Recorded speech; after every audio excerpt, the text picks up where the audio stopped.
আসসালামু আলাইকুম শিক্ষার্থীবৃন্দ। আজকে আমরা এসএসসি 2026 শিক্ষার্থীদের জন্য একটা বায়োলজির একটা ইম্পর্টেন্ট টপিক নিয়ে এসেছি, যেখান থেকে সিকিউ আর এমসিকিউ দুইটা আসার সম্ভাবনায় অনেক বেশি।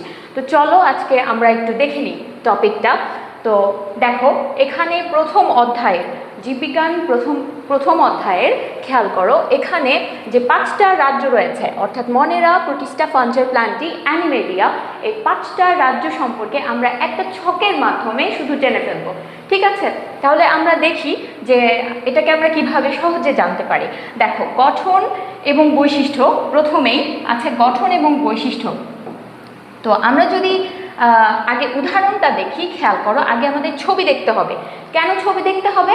আমরা যদি প্রত্যেকটা রাজ্যের অ্যানিমালগুলো সম্পর্কে মাথায় একটা ধারণা রাখি, ছবিগুলো দেখে আসলে চিনে রাখি মনেরা রাজ্যের মধ্যে কারা রয়েছে এবং তারা দেখতে কেমন, তারা দেখতে এই রকম, এবং প্রোটিস্টা রাজ্যের মধ্যে কারা রয়েছে, তারা দেখতে কেমন, তারা ঠিক এই রকম দেখতে। ঠিক এমনভাবে যদি আমরা প্রত্যেকটা রাজ্যের জীবের সম্পর্কে ধারণা রাখি, তাদেরকে আসলে তারা দেখতে কেমন, তাহলে কিন্তু আমরা তাদের বৈশিষ্ট্যগুলো সম্পর্কে সহজে জানতে পারবো, আমাদের জন্য সহজ হবে। তো চলো প্রথমেই দেখো, উদাহরণ হিসেবে আমি এখানে অ্যাড করেছি মনেরা রাজ্য। তোমরা জানো মনেরা এটা হচ্ছে ব্যাকটেরিয়া আছে, এখানে মূলত কারা রয়েছে? ব্যাকটেরিয়া। ওকে, তাহলে দেখো একটা ব্যাকটেরিয়া দেখতে কেমন হয়, একটা ব্যাকটেরিয়া দেখতে কেমন হয়, এই ব্যাকটেরিয়া দেখে আমরা চিনে রাখবো। আর তোমরা জানো ব্যাকটেরিয়া এরা হচ্ছে প্রোক্যারিওটস, তাই না? আচ্ছা, এরপরে রয়েছে নীলাভ সবুজ শৈবাল। নীলাভ সবুজ শৈবাল, ঠিক আছে, ব্লু গ্রিন অ্যালগি, এটাকে আমরা বলি BGA, সংক্ষেপে আমরা বলি BGA, ব্লু গ্রিন অ্যালগি। ঠিক আছে, আচ্ছা, এরপরে দেখো প্রোটিস্টা রাজ্যের জীবগুলা কেমন দেখতে। ঠিক আছে, এরাও এককোষী হতে পারে, আবার বহুকোষী হতে পারে। এখানে রয়েছে অ্যামিবা, এখানে রয়েছে ডায়াটম, যেটা একটা এককোষী শৈবাল। ওকে, তারপরে দেখো ফাঞ্জাই রাজ্যের মধ্যে কারা রয়েছে, এখানে যারা রয়েছে তারা সবাই ছত্রাক। ঠিক আছে, ছত্রাক। তো ছত্রাক বা মাশরুম এখানে পড়বে, তোমরা জানো অনেকের প্রিয় মাশরুম। এবং আরেকটা আছে, সেটা হচ্ছে পেনিসিলিয়াম, অ্যান্টিবায়োটিক গুরুত্ব সম্পন্ন পেনিসিলিয়াম, এটাও এক ধরনের ছত্রাক। প্ল্যান্টি রাজ্যের মধ্যে রয়েছে কাঁঠাল গাছ, যেটা আবৃতবীজী উদ্ভিদ, অর্থাৎ এদের বীজটা ফলের মধ্যে আবৃত থাকে, লুকায়িত থাকে। ঠিক আছে, আচ্ছা, তারপরে দেখো অ্যানিমেলিয়া, এখানে রয়েছে আমাদের রয়্যাল বেঙ্গল টাইগার। ঠিক আছে, এরপরে দেখো আমরা বৈশিষ্ট্যগুলো সম্পর্কে একটু জেনে নিই। গঠন ও বৈশিষ্ট্য, অর্থাৎ এদের গঠনটা কেমন, এদের গঠনটা কেমন। দেখো মনেরা রাজ্যের জীবগুলো এককোষী, এরা এককোষী, এরা এককভাবে বসবাস করে, এবং ফিলামেন্টাস। তো ফিলামেন্টাস কেন? কারণ দেখো যে এই যে ব্লু গ্রিন অ্যালগি, এটা একটার সাথে আরেকটা লেগে লেগে একটা সুতার মতো গঠন তৈরি করেছে, এজন্য আমরা এটাকে কি বলবো? ফিলামেন্টাস। ফিলামেন্ট মানে সুতার মতো আকৃতি। ঠিক আছে, ওকে। তারপরে দেখো যে আমরা যদি বলি প্রোটিস্টা এটার গঠনটা কেমন, তাহলে আমরা কি বলবো? দেখো, আমরা বলবো যে এরা এককোষী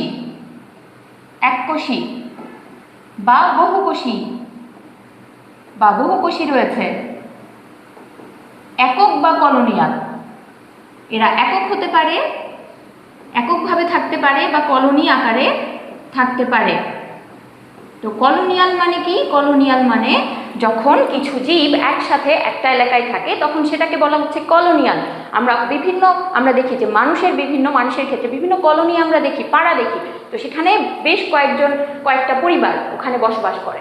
তো আমরা এখানে বলতে পারি এরা এককোষী, বহুকোষী, একক বা কলোনিয়াল হতে পারে। তারপরে দেখো ফাঞ্জাই, এরা আসলে কেমন? এরা মৃতজীবী। আমরা যে বৈশিষ্ট্যটা মনে রাখবো সেটা হচ্ছে মৃতজীবী। এরা পরজীবীও হতে পারে। কারণ মৃতজীবী, কারণ কি জানো? কারণ এরা মৃত জীবের উপরে জন্মায়। একটা জীব যখন মারা যায়, তোমরা জানো যে কোনো গাছ যখন মারা যায়, সেখান থেকে দেখবা যে পচা জিনিস থেকে মূলত আমরা ব্যাঙের ছাতার মতো অংশ দেখতে পাই, এগুলাই হচ্ছে ফাঙ্গাস। ঠিক আছে, তার মানে এরা মৃতজীবী বা পরজীবী। ঠিক আছে, আর দেহ কেমন? দেহ এককোষী বা মাইসেলিয়াম, এটা ইম্পর্টেন্ট একটা কথা, লিয়াম, মাইসেলিয়াম। ঠিক আছে, অর্থাৎ এদের দেহে রয়েছে মাইসেলিয়াম, সূত্রাকার কিছু গঠন, সেটাকে বলছে মাইসেলিয়াম। এরপরে দেখো, যদি আমরা প্ল্যান্টি রাজ্যের কথা বলতে যাই, তাহলে তারা কি, এখানে কি বিদ্যমান, দেখো এরা হচ্ছে শালক সংশ্লেষণকারী, শালক সংশ্লেষণকারী, অর্থাৎ এরা কি তৈরি করে, খাবার তৈরি করে, শালক সংশ্লেষণ করতে পারে। আর কি করতে পারে, এদের দেহে দেখো উন্নত টিস্যুতন্ত্র বিদ্যমান, উন্নত টিস্যুতন্ত্র রয়েছে। ঠিক আছে, তার মানে এদের শালক সংশ্লেষণ করতে পারে এবং এদের উন্নত টিস্যুতন্ত্র রয়েছে। আচ্ছা, তারপরে দেখো অ্যানিমেলিয়া, অ্যানিমেলিয়া এখানে কি পড়বে, এরা বহুকোষী জীব, বা আমরা বলতে পারি বহুকোষী প্রাণী।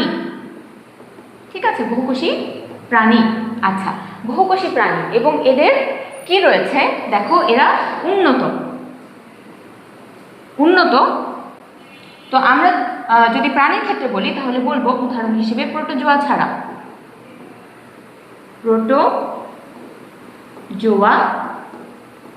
অর্থাৎ তুমি প্রোটোজোয়াকে বাদ দাও, প্রোটোজোয়াকে বাদ দিয়ে যে অ্যানিমালগুলো থাকলো, যে প্রাণীগুলো থাকলো, সবাই অ্যানিমেলিয়ার অন্তর্ভুক্ত। ঠিক আছে। আচ্ছা, তারপরে দেখো নিউক্লিয়াস, অর্থাৎ এই যে মনেরা রাজ্যের নিউক্লিয়াসটা কেমন, নিউক্লিয়াস অগঠিত, তার মানে এখানে কি নাই, কোনো নিউক্লিয়ার রেটিকুলাম, কোনো নিউক্লিয়ার মেমব্রেন বা নিউক্লিয়ার পর্দা, এগুলো নেই। তাহলে কি আছে, ক্রোমাটিন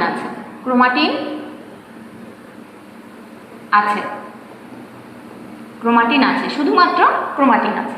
আচ্ছা, তারপরে দেখো প্রোটিস্টা, এরা সুগঠিত নিউক্লিয়াস বিশিষ্ট, সুগঠিত নিউক্লিয়াস রয়েছে, অর্থাৎ এদের সুগঠিত নিউক্লিয়াস আছে। তার মানে নিউক্লিয়ার এনভেলপ বা নিউক্লিয়ার পর্দা এবং নিউক্লিয় এর মধ্যে যে ক্রোমাটিন বস্তু সেগুলো রয়েছে, বা ক্রোমোজোম, এগুলোও রয়েছে। আচ্ছা, তারপরে দেখো এটা ফাঞ্জাই, যেটা তাদের কি রয়েছে, সুগঠিত নিউক্লিয়াস রয়েছে। ঠিক আছে। আচ্ছা, তারপরে দেখো প্ল্যান্টি, এরা কেমন, এদেরও রয়েছে সুগঠিত নিউক্লিয়াস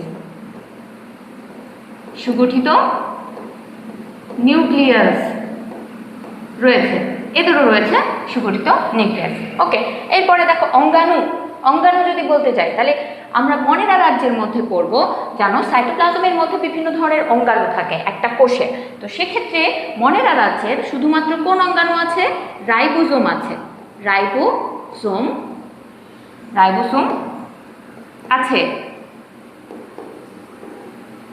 আছে। এবং এরপরে যদি প্রোটিস্টা বলি, তাহলে সমস্ত অঙ্গাণু আছে। আর ফাঞ্জাইয়ের ক্ষেত্রে খেয়াল করো, ফাঞ্জাইয়ের ক্ষেত্রে কি নেই, প্লাস্টিড নেই, অর্থাৎ এরা কি করতে পারে না, শালক সংশ্লেষণ প্রক্রিয়ায় নিজের খাবার নিজে তৈরি করতে পারে না।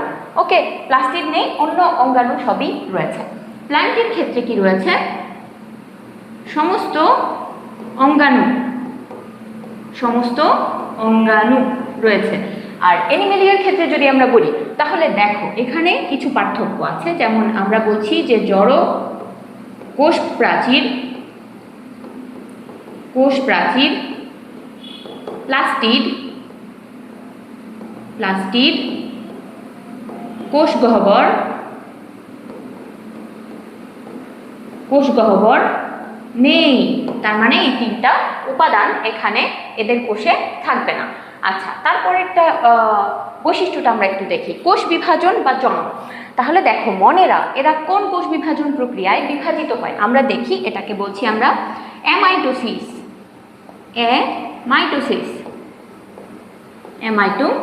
যেটাকে বলা হচ্ছে দ্বিবিভাজন প্রক্রিয়া। আচ্ছা, তারপরে দেখো যে প্রোটিস্টা রাজ্যের মধ্যে এরা কোন কোষ বিভাজন প্রক্রিয়ায় বিভাজিত হয়, এখানে দেখো মাইটোসিস রয়েছে, সিস, তো মাইটোসিসের মাধ্যমে অযৌন জনন, অযৌন জনন হয়ে থাকে এবং কনজুগেশন, কনজুগেশন, কনজুগেশনের মাধ্যমে যৌন জনন হয়ে থাকে। ঠিক আছে, ওকে। তারপরে দেখো ফাঞ্জাই, ফাঞ্জাই রাজ্যের মধ্যে এদের আসলে কোষ বিভাজন কি কি আমরা দেখি। এখানে আমরা দেখতে পারবো মাইটোসিস, মাইটোসিস, দেখতে পারবো মিওসিস, মিওসিসও রয়েছে। আচ্ছা, কিন্তু খেয়াল করো এখানে আরেকটা বিষয়, সেটা হচ্ছে যে এদের কোন ধরনের স্পোর রয়েছে। এদের রয়েছে হ্যাপ্লয়েড স্পোর, বংশবৃদ্ধি ঘটে হ্যাপ্লয়েড স্পোর দিয়ে, স্পোর দিয়ে জনন, হ্যাপ্লয়েড স্পোর দিয়ে জনন হয়ে থাকে। ঠিক আছে, এরপরে দেখো প্ল্যান্টিং, প্ল্যান্টিং মধ্যে আমরা কি কি দেখতে পারবো। আমরা মাইটোসিস দেখতে পারবো, মাইটোসিস, সিস দেখতে পারবো, মিওসিস, মিওসিস। ঠিক আছে, এবং এদের জননটা হবে কি ধরনের, অ্যানাইসোগ্যামাস, অ্যানাইসোগ্যামাস, অ্যানাইসোগ্যামাস। এবং আরেকটা বিষয়, এদের স্ত্রী প্রজনন অঙ্গকে বলা হয় আর্কিগোনিয়াম। যেহেতু এদের আর্কিগোনিয়াম আছে, এই জন্য এদেরকে আমরা কি বলবো, আর্কিগোনিয়েট, আর্কিগোনিয়েট। ওকে, তারপরে দেখো যে অ্যানিমেলিয়া রাজ্যের কোষ বিভাজন এই দুইটাই হবে, মাইটোসিস মিওসিস, মাইটোসিস, মাইটোসিস এবং হবে মিওসিস। আর এদের সাধারণত জনন প্রক্রিয়া হয় যৌন জনন। ওকে, আচ্ছা, তারপরে দেখো যে লাস্ট অপশন, সেটা হচ্ছে লাস্ট বৈশিষ্ট্য, সেটা দেখো খাদ্য গ্রহণ। খাদ্য গ্রহণ অর্থাৎ কোন রাজ্যের জীবটা কিভাবে খাদ্য গ্রহণ করে, কিভাবে পুষ্টিটা শরীরে গ্রহণ করে। দেখো মনেরা, এরা কোন প্রক্রিয়ায় গ্রহণ করে, শোষণ, শোষণ, অ্যাবজর্পশন, শোষণ করবে, বাইরে থেকে সে শোষণ করবে। অথবা যাদের যেমন নীলাভ, সবুজ, শৈবাল, এখানে সবুজ আছে না, সবুজ, তার মানে এদের মেমব্রেনে ক্লোরোফিল আছে, ক্লোরোফিল যেহেতু আছে তার মানে এরা সালোক সংশ্লেষণ করতে পারে। ঠিক আছে, তাহলে শোষণ বা সালোক সংশ্লেষণ, সালোক সংশ্লেষণ।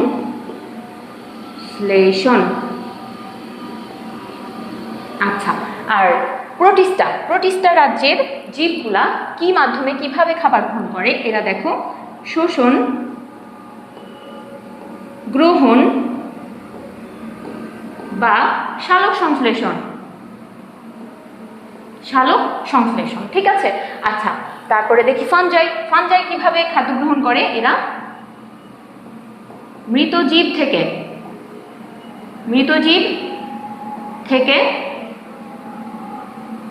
শোষণ পদ্ধতিতে কি করবে, খাবার গ্রহণ করবে মৃত জীব থেকে, জন্যই তো আমরা এদেরকে কি বলছিলাম, মৃতজীবী। ওকে, তারপরে দেখো প্ল্যান্টি, প্ল্যান্টি রাজ্যের জীবগুলা কিভাবে খাবার গ্রহণ করবে, এরা অটোট্রফ, এরা নিজের খাবার নিজে বানায়, অর্থাৎ সালোক সংশ্লেষণ, সালোক সংশ্লেষণ।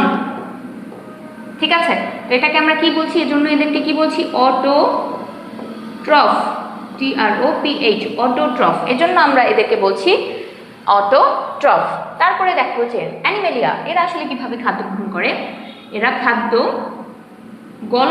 গলধকরণ করে, গলধকরণ অর্থাৎ কিভাবে খায়, গিলে খায়, গিলে খাবার খায়, এবং এরা নিজের খাবার নিজে প্রস্তুত করতে পারে না। ঠিক আছে, এরা খাবারের উপর, উদ্ভিদের খাবারের জন্য উদ্ভিদের উপরে প্রত্যক্ষ বা পরোক্ষভাবে নির্ভরশীল। ঠিক আছে, এর জন্য এদেরকে আমরা কি বলবো, হেটেরোট্রফ, হেটেরোট্রফ বা পরভোজী। ঠিক আছে, তো এই ছিল আমাদের 5টা রাজ্য সম্পর্কে কিছু গুরুত্বপূর্ণ তথ্যের মাধ্যমে, 5টা রাজ্য সম্পর্কে একটা টেবিলের মাধ্যমে আইডিয়া নেওয়া। তো তোমাদের জন্য আরও নেক্সট ডে আরও ক্লাস অপেক্ষা করছে, তোমাদের পুরো সিলেবাস কভার করে সবগুলো সাবজেক্টের জন্য আশা করি তোমরা আমাদের সাথে থাকবে। সবাইকে ধন্যবাদ, আসসালামু আলাইকুম।